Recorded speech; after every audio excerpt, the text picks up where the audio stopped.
wa ala alihi wa sahbihi wa mawala.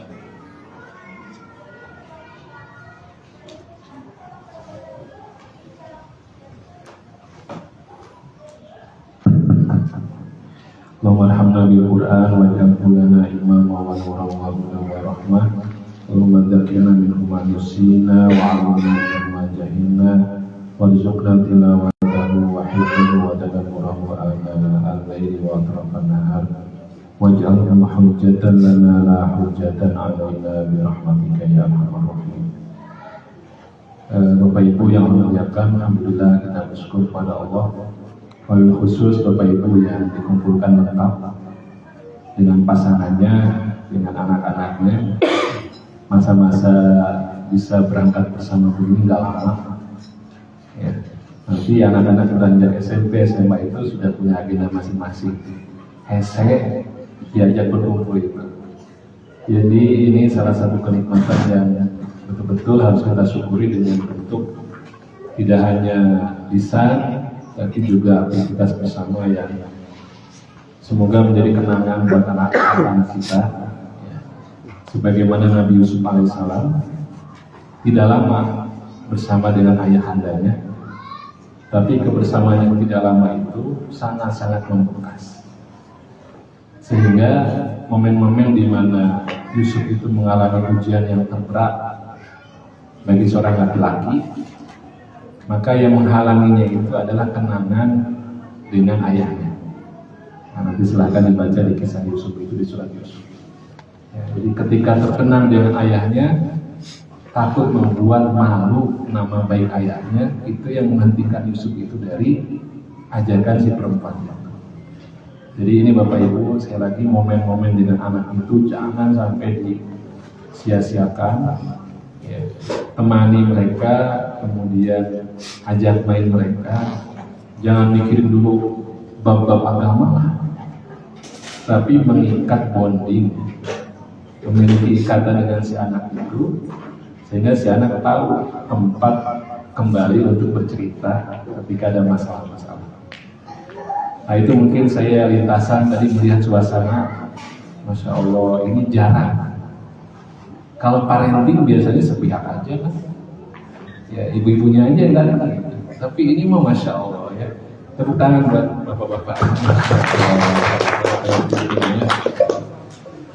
Baik, berkaitan dengan Ramadan yang sudah di depan, ya kita semua ya, nggak tahu ada yang besok atau lusa ya, kita mulai 1 Ramadan dan semoga ini tidak terlambat. Kita sama-sama mengulang, membaca kembali ayat-ayat tentang Ramadan dan puasa. Dan kehebatan Allah dalam memberikan hidayah, petunjuk itu tergantung, sangat tergantung kepada kita yang membaca, kemudian kebutuhan kita ada di mana, dan sudut pandang yang kita ambil itu dari sebelah mana. Jadi kalau yang kita ambil dari sisi sejarah dan histori, itu ayat-ayat tentang puasa itu belum, masih mau bagaimana? Udah begini, ya takutnya ya. Nanti saya kasih kode ya. Keren sih. Iya. Sampai mana tadi ya? Jadi ketika sudut pandangnya adalah sejarah, maka ayat-ayat yang tadi kita dengar bersama itu juga ya menjelaskan kronologis kewajiban puasa Ramadan itu. Ya, kutiba alaikumusiyam kama kutiba alal ladzina min qablikum la'allakum tattaqun. Jadi puasa itu sudah diwajibkan sebelum-sebelumnya. Ya, cuma nanti keunikan, kekhasan umatnya Nabi Muhammad Sallallahu Alaihi Wasallam itu di Syahrul Ramadan. Nah sekarang mari kita baca ayat-ayat ini dengan sudut pandang keluarga. Ada ayah, ayah bunda, ada anak-anak. Next. Siapa namanya? Ahmad. Ya Ahmad. Jadi ayat ini berbicara tentang tujuan. Bahwa tujuan puasa itu ketika dibuat kutiba itu wajib, tidak ada pilihan yang lain, nggak ada opsi yang lain. Kutiba itu sudah Allah tetapkan sebagai kurikulum setahun sekali kita. Kalau zaman kuliah kita ada semester pendek ya dulu, semester pendek ya. Dan semester pendek itu kan intensif, waktunya lebih singkat, kemudian juga padat. Ya ilustrasinya begitulah. Ini semester pendek setahun sekali, selama sebulan. Dan artinya adalah materi-materi kurikulum di Ramadan itu seharusnya juga dijalankan di luar Ramadan. Ya.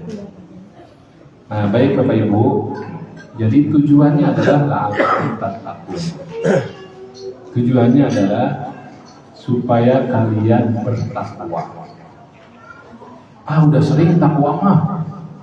Kita dengar nih Bapak-bapak, kita setiap Jumatan kan pesannya takwa lagi kan. Ittaqullah haqqa tuqatih wa la tamutunna illa wa antum muslimun. Takwa lagi apa sih? Nah, semua ayat-ayat dari 183 sampai 187 itu semua bicara tentang takwa. Bagaimana takwa itu, dengan apa takwa itu, bagaimana bentuk bungkelekan itu, bentuk nyata dari takwa itu kelihatannya bagaimana sih? Bukan sesuatu yang kemudian halusinasi gitu. Wah pokoknya mah gitu. Enggak. Ada bentuk realnya takwa itu bisa kelihatan. Ya. Dalam hal yang sangat sepele sekalipun itu akan kelihatan orang ini takwanya naik levelnya atau masih sedikit aja. Nah, jadi betapa pentingnya takwa. Allah itu sampai menggunakan jenis katanya itu fi'il mudhari. Tattaqun. Fi'il mudhari ini. Fi'il mudhari itu artinya sekarang dan akan datang. Sekarang dilakukan, kemudian besok dilakukan, bulan depan juga dilakukan, terus saja continue. Ya. Kenapa Allah tidak menggunakan takwa saja? Ya. Takwa itu isim, jenis katanya kata benda. Kalau takwa, di sini fi'il, kata kerja. Jadi harus dikerjakan terus. Tidak ada istilah tahun kemarin kita udah kok puasa Ramadan kayaknya mah sukses. Sepanjang hidup saya ini paling sukses tahun kemarin gitu. Jadi sekarang minta dikorting. Udah ya Allah saya udah takwa ya, nggak bisa. Fi'il mudhari itu continue. Pertanyaannya kenapa harus terus menerus? Berkaitan dengan kehidupan kita ayah bunda. Kehidupan kita ini bertambah usia, bertambah waktu kita, itu dinamikanya beda. Ujiannya pun beda. Ujian baru awal menikah, dinamikanya beda. Ya. Kemudian punya anak 1, anak 2, 3 dan selanjutnya. Ya. Anaknya masih usia balita. Kemudian sampai usia TK, SD, SMP, SMA, kuliah, wah itu beda kan ujian-ujiannya itu. Dan Allah ingin supaya hamba-hambanya itu memiliki kapasitas yang terus meningkat sejalan dengan ujian kehidupan yang dia hadapi. Itulah takwa. Fa inna khairuz zadi taqwa. Sebaik-baik bekal adalah takwa. Bekal apa? Bukan hanya bekal ke haji, tapi bekal dalam kehidupan kita ini, sebaik-baik bekal itu adalah takwa. Nah, saya tidak cantumkan di slide karena saya nggak kebayang bakal begini mustaminya audiensnya. Tapi Bapak Ibu boleh catat tentang benefit takwa dalam kehidupan rumah tangga. itu ada di satu surat, namanya surat At-Tolaq. Apa Bu? At-Tolaq. Apa artinya At-Tolaq, Bapak-bapak? At-Tolaq itu apa artinya? Saya talak kamu. Cerai. Ya. Surat tentang perceraian. At-Tolaq. Di juz 8, surat ke-65. Jadi di halaman pertama surat At-Tolaq, Allah sebutkan di situ wa may yattaqillah 3 kali. Wa may yattaqillah yaj'al lahu makhraja 1. Wa may yattaqillah yaj'al lahu min amrihi yusra. Wa may yattaqillah yukaffir anhu sayyi'atihi wa yu'zim lahu ajran.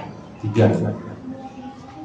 Dan ini posisinya ada di surat perceraian At-Tolaq, suatu krisis yang sangat berat, melibatkan emosi, ya, perasaan, juga potensi mengungkit-ungkit, potensi kezaliman, penelantaran, gitu ya, tanggung jawab. Ini surat At-Tolaq tentang krisis yang sangat berat, sehingga rumah tangga itu menjelang pecah, ya. Dan disitulah Allah menghadirkan takwa itu dengan tiga ayat. Jadi agama kita ini agama yang sangat-sangat manusiawi, ya. Tidak harus dipaksakan gitu, satu ikatan misakon golido itu. Kalau memang takdirnya cerai, tapi syariat kita mengatur proses itu. Bukan berarti saya ngajak cerai, ya, bukan. Yang paling baik mempertahankan. Tapi sangat-sangat bisa diterima ketika rumah tangga itu sudah bisa dipertemukan. Ada tolak, ada perceraian. Nah, mari kita lihat bagaimana eskalasi peningkatan ayat-ayat ketakwaan. Pertama, wa may yattaqillaha yaj'al lahu makhraja. Pada fase krisis, maka yang dibutuhkan adalah makhraja, jalan keluar pada fase krisis ini. Tidak hanya krisis rumah tangga, krisis ekonomi, krisis sosial, macam-macam itu semua. Pada awal-awal fase krisis yang dibutuhkan adalah makhraja. Baru kemudian wa yarzuqhu min haitsu la yahtasib. Dikasih rezeki dari arah yang tidak diduga-duga. Tapi itu dipisahkan ayatnya, ya. Dipisahkan ayatnya. Ayat 3 baru wa yarzuqhu min haitsu la yahtasib. Ayat 2-nya adalah makhraja. Jalan keluar. Dari mana dapat jalan kerja? Wa may yattaqillah. Siapa yang bertakwa kepada Allah, maka Allah berikan jalan keluar. Maksudnya jalan keluar itu bisa jadi dipertahankan rumah tangga, bisa jadi juga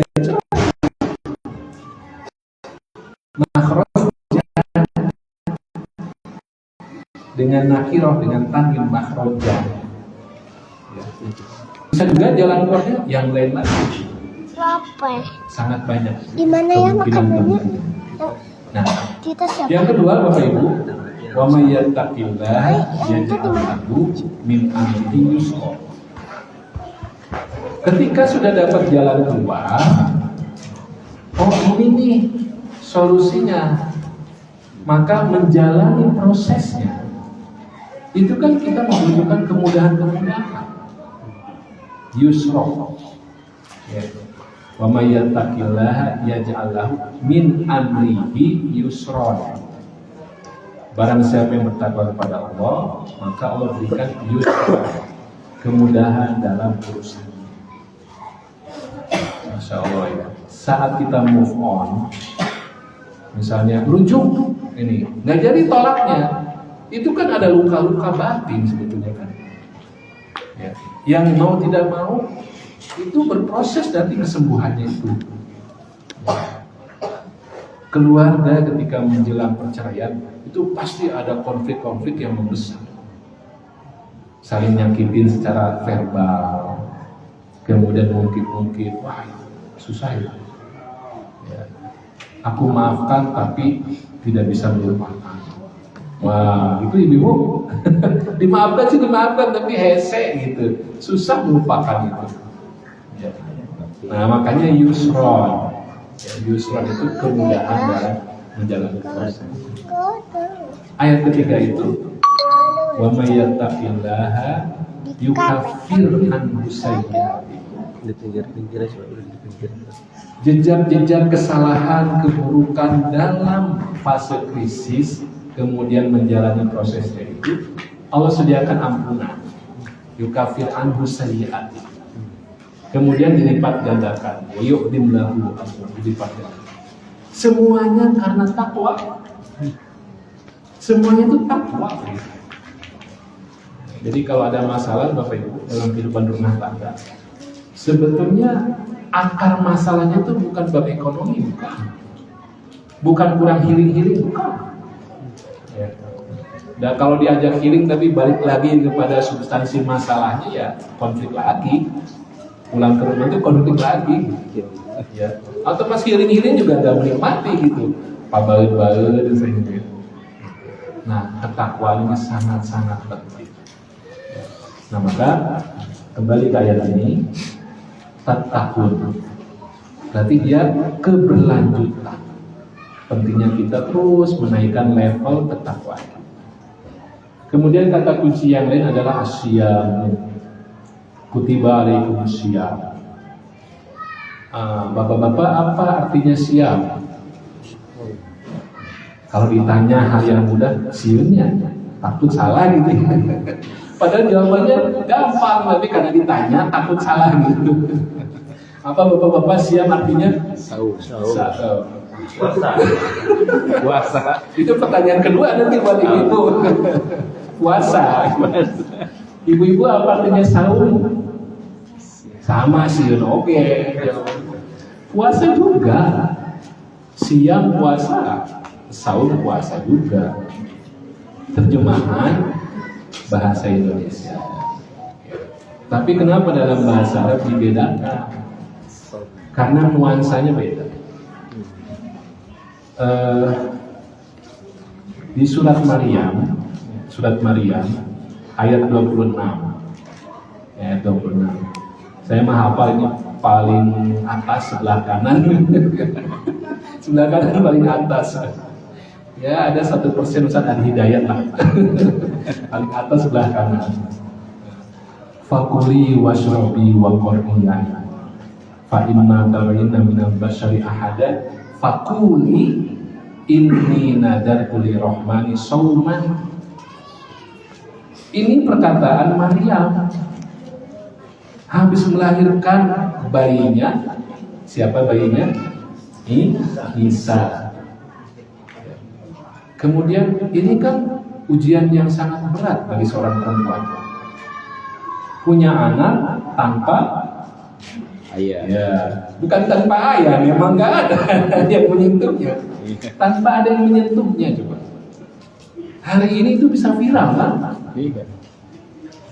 Bagaimana pembulian netizen itu ketika ada selebgram itu kemudian hamil di luar nikah. Wah itu pembulian dan sebagainya. Senegeri Konoha itu pasti ngebully dia itu. Bayangkan suasananya mereka begitu. Ya. Kemudian kata Allah, makan minum fakuli wasrobi, silakan makan minum. Tapi kalau nanti ketemu dengan manusia, maka katakan, ya, sauman, saya sedang puasa. Bagaimana bentuk puasanya? Falan ukallimal yauma insiya. Saya tidak akan ngomong. Jadi sauman itu adalah menahan dari hanya satu aspek saja. Ya, menahan satu aspek saja itu namanya saum. Yang dilakukan Maryam adalah somanya itu puasa ngomong. Jadi nggak ngomong. Makan iya, minum iya. Fakuli makanlah, washrobi minumlah. Subhanallah ya. Di ayat ini Allah menggunakan asyam. Siam itu berarti menahan secara menyeluruh. Lapar, haus, makan, minum, syahwat, kemudian ghibah, kemudian pandangan, pendengaran, lintasan pikiran, itu semuanya harus dijaga secara menyeluruh. Itulah siam.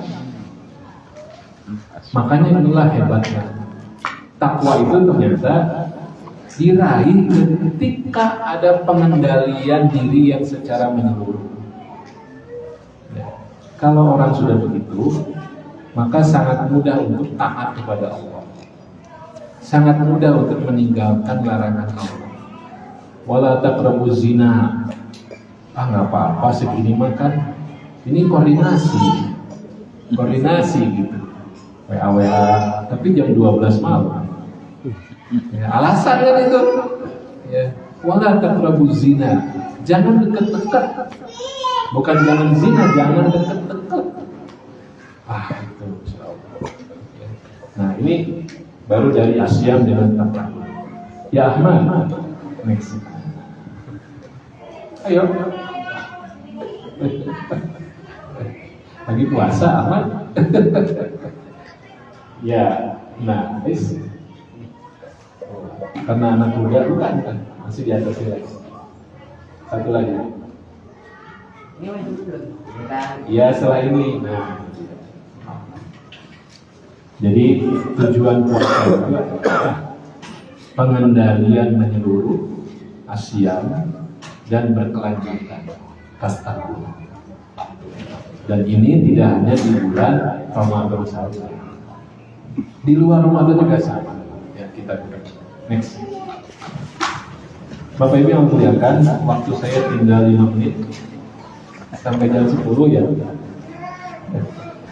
Sedikit-sedikit aja. Dalam pentahapan Allah itu mengajarkan yang pertama psikologi keterjangkauan. Melakukan ketaatan amal soleh itu mulailah dari yang terjangkau. Kita tahu puasa itu wajibnya di bulan Ramadan. Tapi kenapa Allah tidak langsung mengatakan syahrul Ramadan, tapi ayyam ma'dudat, hari-hari yang tertentu yang terbatas jumlahnya. Ma'dudat itu jumlahnya banyak tapi masih terhitung. Ya. Tapi kalau jumlah banyak tidak terhitung, ma'dudah. Dibacanya pendek. Wa qalu lan tamassana nar illa ayyaman ma'dudat. Ada ayat lagi, satu lagi, illa ayyaman ma'dudat. Di Ali Imran dan Al-Baqarah. Jadi ini Allah mulai dengan hari. Kewajiban puasa itu, asyam itu hari-hari. Itu kan satu unit yang kita yakini atau kita pahami 24 jam. Satu unit satu hari. Baru nanti ayat berikutnya syahrul Ramadan. 1 bulan gitu. Jadi ini cara Allah untuk meraih jiwa kita. Ayo dari yang mulai sederhana dulu lakukan. Ini prinsip metode. Baik untuk mendidik jiwa kita pribadi, ataupun pasangan kita, ataupun kepada anak-anak kita. Ya. Kalau masih jauh dari one day one juice, dari odol, nggak apa-apa Bu menggunakan odol. Targetnya one day one lembar. Odot kan one day one jus, satu hari 1 jus. Aduh, kira tumi dah kita kerja sih, nggak apa-apa. Berarti kan turunkan targetnya ke yang realistis terjangkau. Kalau sudah realistis, segitu terjangkau, maka konsisten dalam setiap situasi kondisi. Faman kana maridon aw ala safarin faidatu min ayamin ukhra.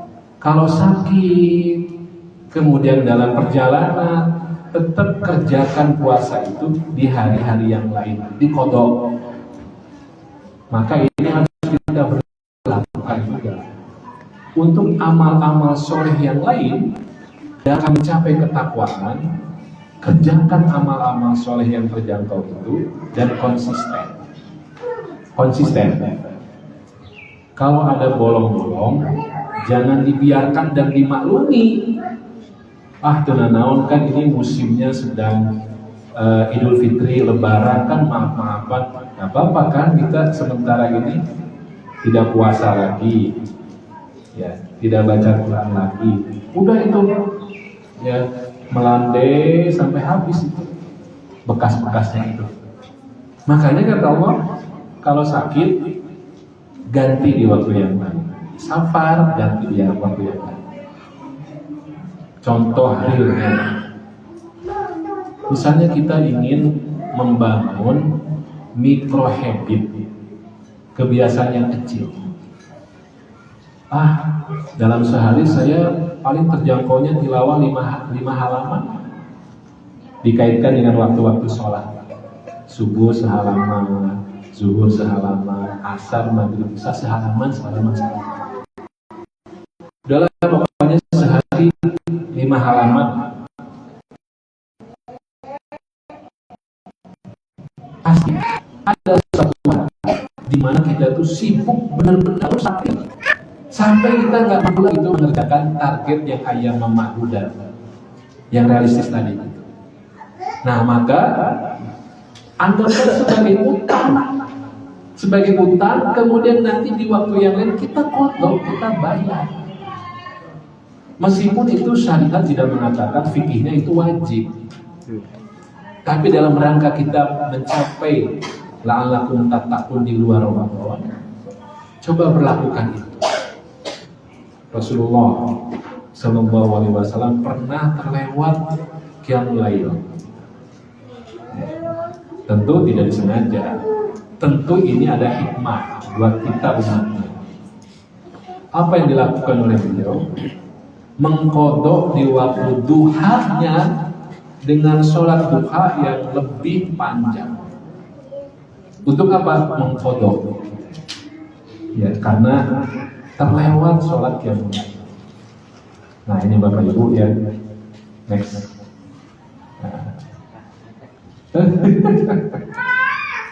Kenapa macet Ahmad?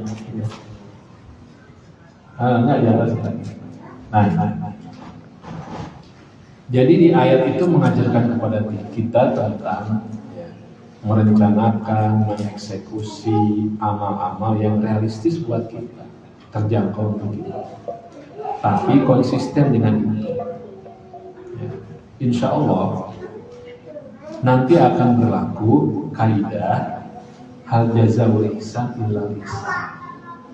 Setiap kebaikan itu akan membuka pintu kebaikan-kebaikan yang lain. Konsepnya, prinsipnya begitu. Apa yang kita lakukan dari sholat, maka sholat itu akan membuka peluang amal soleh yang lain dan menutup amal salah. Prinsipnya begitu. Mulai dari yang konsisten tadi, micro habit, kebiasaan kecil. Nah, kemudian ayat berikutnya, nah ini baru. Ya, setelah versi icip-icip, setelah ngerasain ayam memadudat gitu, terjangkau ya sehari, nggak ada apa-apa ya. Saya tadinya mengkhawatirkan kambuh, asam lambung naik rasanya. Ternyata enggak ya. Saya mengkhawatirkan nanti kerja jadi nggak produktif. Ternyata enggak ya, hari kedua, hari ketiga. Bahkan celana kita bisa dikancingin lagi, bapak-bapak ya. Hari ketiga ini bisa dikancingin lagi ya. Saya itu mah. Enak. Maka disitulah Allah menaikkan kepada target ideal. Ramadan itu waktu-waktu yang penuh dengan keberkahan, bulan yang penuh dengan kebaikan-kebaikan. Maka ini juga menjadi konsep dalam semua syariat. Syariat itu memuliakan, syariat itu penuh dengan kebaikan. Hanya saja kita jiwa manusia ini yang harus dirayu sedikit demi sedikit. Harus seperti itu. Ya. Syahrul Ramadan. Nah, Bapak Ibu, dalam seluruh bahasa kata Ramadan itu kan cuma satu kali. Dalam seluruh Ramadan keluar cuma satu kali. Di ayat ini ada satu dapat. Tapi tidak hanya itu. Penyebutan Al-Quran di surat Al-Baqarah hanya sekali juga. Di ayat ini. Nggak percaya, nggak percaya. Selesai acara ini jangan keluar dulu ya. Saya yang keluar. Bapak Ibu tetap di sini baca dari alif lam mim dari kita sampai la yukallifullahu nafsan illa wus'aha. Dicari mana ayat yang mengandung kata Al-Quran. Mana ayat? Percaya aja ya, supaya pulang nanti. Sesuai waktunya. Hanya ini satu. Ya. Dari Alkitab yang di situ. Ya. Nah, kenapa? Ini menunjukkan betapa kuatnya hubungan Ramadan dengan Quran. Identitas Ramadan adalah Quran. Makanya kalau kita baca bagaimana para ulama yang punya majelis-majelis yang sangat beragam, ketika datang waktu Ramadan itu ditinggalkan majelis-majelis selain Ramadannya itu, selain Quran. Ada yang fikih dan sebagainya, semua fokus kepada Quran. Nah, kita alhamdulillah Bapak Ibu, Ramadan kita ada peningkatan dari sisi Quran. Interaksi Quran kita meningkat. Ya, tapi kita tingkatkan lagi. Kenapa? Allah ingin di bulan Ramadan ini kita tidak hanya mendapatkan pahala dari Quran, tapi Allah ingin kita mendapatkan 3 fungsi Quran. Pertama, hudan linnas. Yang kedua, bayyinatin minal huda. Yang ketiga, al-Furqan. Ya. Ternyata nggak ada ya kata tilawah di sini ya. Ya. Kenapa? Karena itu tidak usah disebutkan. Orang-orang beriman pasti semangat untuk menghatamkan. Jangan dihilangkan ya, maksudnya bukan menghilangkan. Karena itu sudah otomatis orang beriman itu ketika masuk Ramadan itu ingin membaca lebih banyak. Sehingga nggak usah disebutkan. Paham ya? Jangan diambil darinya. Kan nggak ada perintah hatam yang banyak di bulan Ramadan. Ini buktinya. Iya. Tapi maksudnya baca juga harus banyak. Kemudian mencari hudan. Hudan itu apa sih? Ada ibu-ibu yang suaminya namanya hudan. Hudan mutakin, jadi mutakin atau hudan dinas. Nah, hudan itu kan petunjuk. Petunjuk itu berarti arah. Berarti arah. Kenapa setiap Ramadan kita diminta untuk melihat dan mencari hudan dari Quran? Ya ibarat satu barang gitu ya, yang ketika dipakai sekian lama itu dia butuh dikalibrasi. Timbangan itu butuh dikalibrasi secara berkala supaya balik lagi kepada standarnya. Ya. Kehidupan manusia juga begitu. Mungkin di awal-awal nikah, pernikahan itu dilandasi dengan niat yang lurus gitu, ya. Kemudian membayangkan ar-rijalu qawwamuna 'alan nisa wa ashiruhunna bil ma'ruf gitu ya. Lurus itu. Tapi dalam perjalanannya bisa jadi ada niat-niat itu yang kemudian sedikit bergeser. Ya. Dalam kehidupan rumah tangga, kemudian dalam aktivitas profesi Bapak Ibu sekalian, awalnya mungkin lurus lillahi ta'ala, tapi ketika mendapatkan balasan-balasan duniawi, jumlah viewer tambah banyak, subscribernya tambah banyak, menghasilkan cuan, jadilah konten itu tujuannya bukan lagi lillahi ta'ala, tujuannya bukan lagi menyebarkan kebaikan-kebaikan, tapi konten untuk cuan, konten untuk menambah ya subscriber, viewer, like, kan bisa berubah. Nah, hudan itulah yang meluruskan kembali arah. Ya, hudan. Bahkan di sini bukan hudan diletakin ya, hudan linnas. Masya Allah ya. Berarti hudan itu juga harus kita sharing, kita sebarkan kepada seluruh manusia.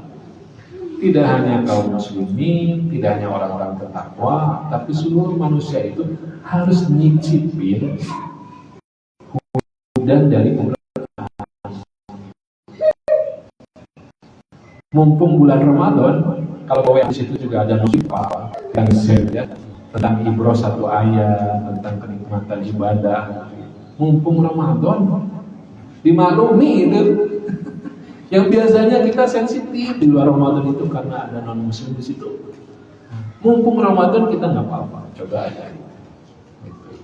Ya, nah ini. Kemudian Bapak Ibu, ini yang saya kasih warna hijau. Ini juga mind blowing. Ini wow, ini juicy. Nah, kalau kita makan daging itu makan steak. Dibedakan kualitas daging yang bagus dengan yang kurang itu. Ya, ada juicy-nya atau enggak. Kalau keras gitu ya, nah ini berarti kualitasnya biasa aja. Tapi kalau pas kita iris, keluar juicy-nya, wah ini berarti kualitas dagingnya bagus. Tambah nikmat maksudnya. Mumpung munggahan, belum puasa kan. Silakan dicari. Abi itu kata Ustaz kan harus menyicipi, melihat itu mana yang juicy. Ayo kita cari. Mangga Bu, nanti ditagih Bu. Ya. Nah, pada kalimat yuridullah bikumul yusra, yuridullah, Allah ingin, Allah menghendaki ya. Yusra, kemudahan. Bikum, terjemahannya bikum itu untuk kalian, untukmu. Tadi dibacakan sama Dewafa juga sama. Allah menghendaki kemudahan untukmu ya, bagimu atau kalian. Nah, ini. Padahal kan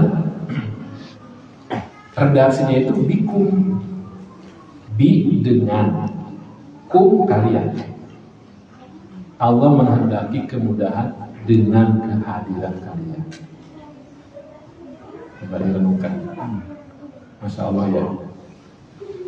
Dengan kurikulum Ramadan, dengan puasa, dengan Quran, maka Allah menginginkan hamba-hambanya itu hadir sebagai agen-agen kemudahan, memudahkan kehidupan itu, menghadirkan solusi, menghilangkan kesukaran-kesukaran.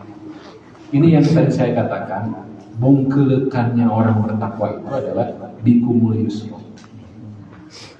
Urusan gampang lah, memarkirkan kendaraan, itu dia akan mikir gitu, ini menghalangi orang lewat atau tidak. Kita kan sering ngalami ya, udah ngepas jalannya itu kan, mungkin bapak-bapak bawa kendaraan mobil itu ngepas jalannya itu. Ada yang seenaknya itu parkir motor di situ, ya, melintang. Kita minta maaf, minta dipindahkan, malah nyok apa, malah marah gitu, ya, yang punya motor itu. Bikumul yusra. Next Pak Ahmad. Jadi ini konsep yang sangat-sangat apa ya? Tadi saya katakan juicy. Ya.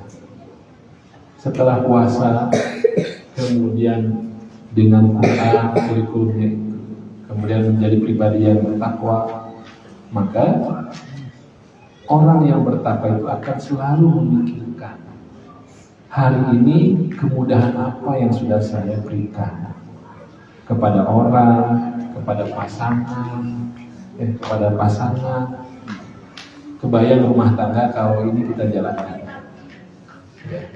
Suami secapek apapun, karena ingin memudahkan pekerjaan istrinya, itu pasti masih mau itu nyuci piring, masih mau itu jemur pakaian, masih mau itu nyetrika.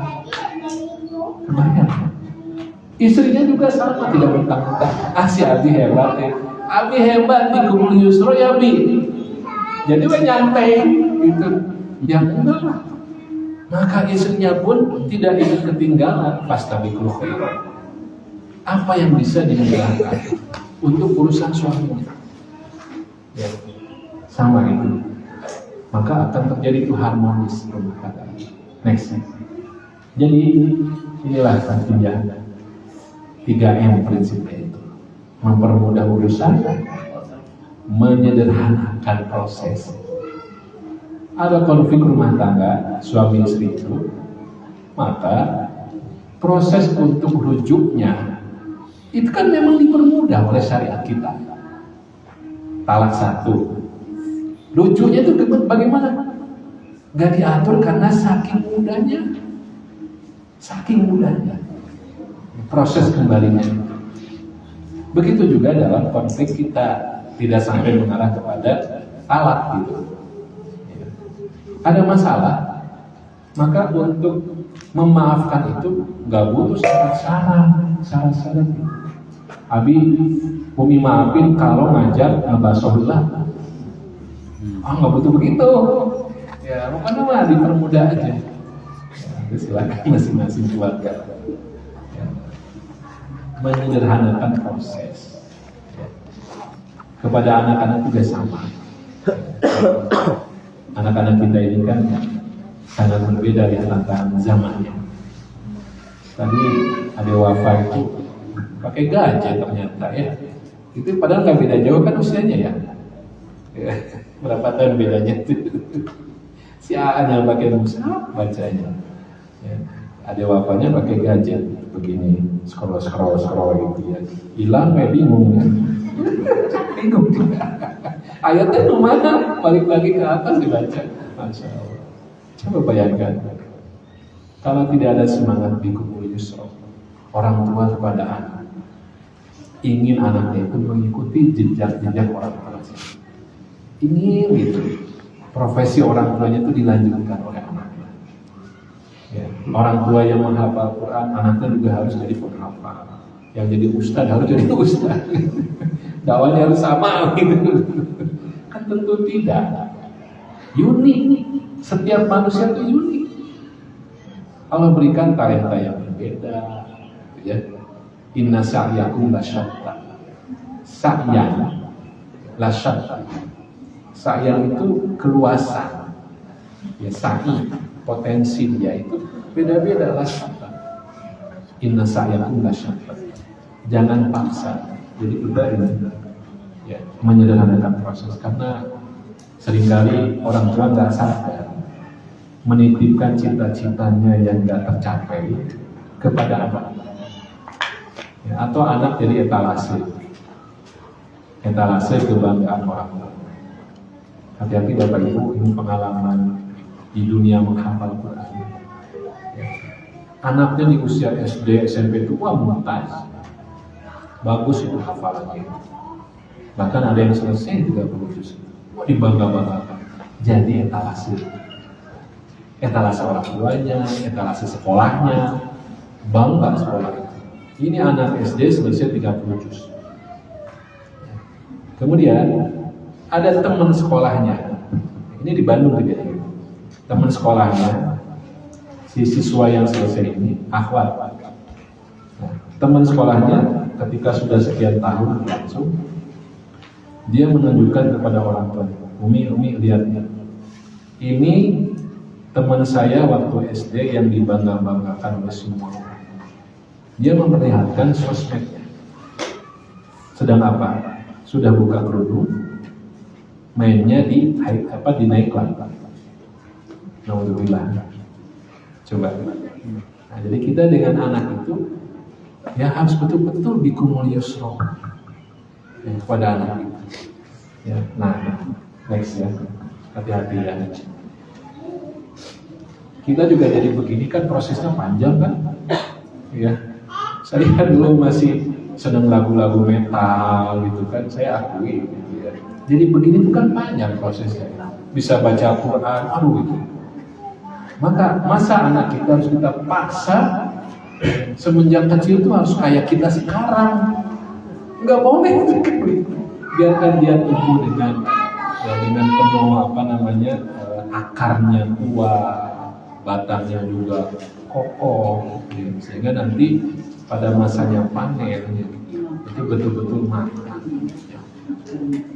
Kemudian ayat 186 itu tadi yang sudah.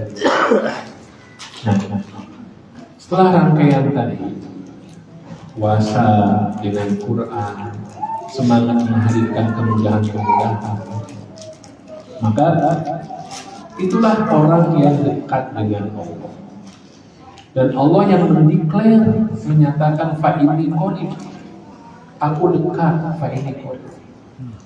Kalau sudah dekat itu kan, kalau zaman now, zaman sekarang itu jadi ordal. Jadi apa bu? Ordal, apa bu ordal bu? Orang dalam. Ada proyek di Pindad ini, kalau ada ordal udah selesai sebetulnya. Siapa yang menang tender?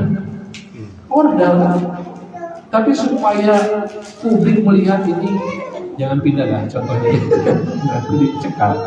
Pokoknya ada lah proyek itu yang kemudian didapat oleh ordal. Tapi demi formalitas adalah tender gitu ya. Ya siapa? Gara-gara ordal. Minal muqarrabin istilahnya. Nah, maka Allah mempersilahkan ya. Puji budak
Beda kalau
masih